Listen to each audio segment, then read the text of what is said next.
АКШнын эл аралык өнүктүрүү агенттиги Борбор Азияда сооданы өнүктүрүү боюнча жаңы программаны ишке киргизди. АКШнын Кыргызстандагы элчилигинин басма сөз кызматы билдиргендей, долбоордун жалпы бюджети $19 миллион. 5 жылдык программа Кыргызстан, Казакстан, Тажикстан, Түркмөнстан жана Өзбекстанда иштейт.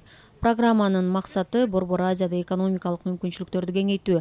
Ал үчүн долбоор бажы жана чек ара көзөмөл жол жоболорун шайып-көчтөөгө, соода жана инвестиция маселелеринде мамлекеттик жана жеке секторлордун өнөктөштүгүнө жана региондогу ишканалардын кызматташуусуна көмөктөшөт.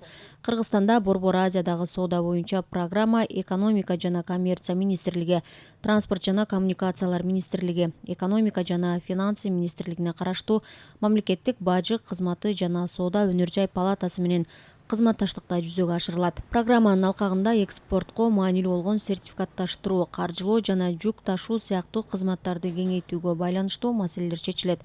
Ошондой эле жергиликтүү компаниялар чет элдик сатып алуучулар менен таанышып, жаңы рынокторго чыгууга өбөлгө түзүү үчүн түрдүү жолугушуулар жана башка иш-чаралар уюштурулат. Экономика жана коммерция министрлигинин бажы саясаты бөлүмүнүн башчысы Руслан Тыналиевдин айтуусунда, жаңы программа жол жоболорун жеңилдетүү аркылуу сооданы жакшыртууга жардам берет.